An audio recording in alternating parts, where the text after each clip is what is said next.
ಕೋಲಾರ ಚಿಕ್ಕಬಳ್ಳಾಪುರ ರಾಜಕೀಯ ಚಿತ್ರಣವನ್ನೇ ಬದಲಿಸೋ ಈ ಸುದ್ದಿ. ಬೆಂಗಳೂರಿನಲ್ಲಿ ಸೇರಿದ್ರ ಆ ಘಟಾನುಘಟಿ ನಾಯಕರು. ಆ ಪ್ರಮುಖ ಮೀಟಿಂಗ್ ಬೆಂಗಳೂರಿನಲ್ಲಿ ನಡೆದಿತ್ತ.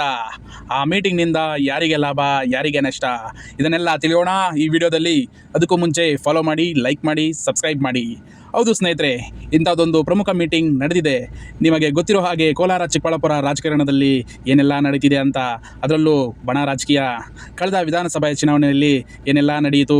ಒಂದು ಕಡೆ ನಂಜೇಗೌಡರು ಕೇವಲ 250 ಆಸುಪಾಸರಲ್ಲಿ ಗೆದ್ದರೆ ಮುಳುಬಾಗಿಲು JDS ಪಾಲಾಯಿತು. ಇನ್ನು ಕೋಲಾರದಲ್ಲಿ ಸಿದ್ದರಾಮಯ್ಯ ಕೋಲಾರಕ್ಕೆ ಬರುತ್ತಾರೆ ಅನ್ನುವುದೇ 80% ಗೆಲುವು ತಂದಿತ್ತು. ಶ್ರೀನಿವಾಸಪುರ ಅಂತೂ JDS ತೆಕ್ಕೆಗೆ ಸೇರಿತು. ಇನ್ನು ಬಂಗಾರಪೇಟೆ ಮತ್ತು KGF ಕಾಂಗ್ರೆಸ್ ನಿಶ್ಚಿತವಾಗಿತ್ತು.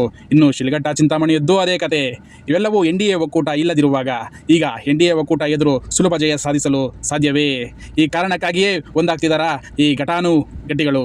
ಹೌದು ಸ್ನೇಹಿತರೆ, 7 ಬಾರಿ ಸಂಸದರಾಗಿದ್ದ KH ಮುನಿಯಪ್ಪ, ಶ್ರೀನಿವಾಸಪುರದ ಬಬ್ಬುಲಿ ಪುಲಿ ರಮೇಶ್ ಕುಮಾರ್ ಹಾಗೂ ಚಿಂತಾಮಣಿಯ ಮಾಸ್ಟರ್ ಮೈಂಡ್ ರಾಜಕಾರಣಿ MC ಸುಧಾಕರ್, ಈ ಮೂವರು ನಾಯಕರು ವೈಮನಸ್ಸು ಬಿಟ್ಟು ಒಂದಾದರೆ ಕೋಲಾರ ಚಿಕ್ಕಬಳ್ಳಾಪುರ ಕಾಂಗ್ರೆಸ್ಗೆ ಆನೆಬಲ ಬಂದಂತೆ. ಈ ಮೂವರ ಹೊಂದಾಣಿಕೆ ಕೋಲಾರ ವಿಧಾನಸಭಾ ಕ್ಷೇತ್ರಕ್ಕೆ ಮತ್ತೊಂದು ತಿರುವು ಸಿಗುತ್ತಾ, ಅಥವಾ ಇಲ್ಲಿ ಯಾರಿಗೆ ಲಾಭ, ಯಾರಿಗೆ ನಷ್ಟ, ಕಾದು ನೋಡಬೇಕು ಸ್ನೇಹಿತರೆ. ಇದೇ ರೀತಿ ಸುದ್ದಿಗಾಗಿ ಫಾಲೋ ಮಾಡಿ, ಸಬ್ಸ್ಕ್ರೈಬ್ ಮಾಡಿ. Political updates.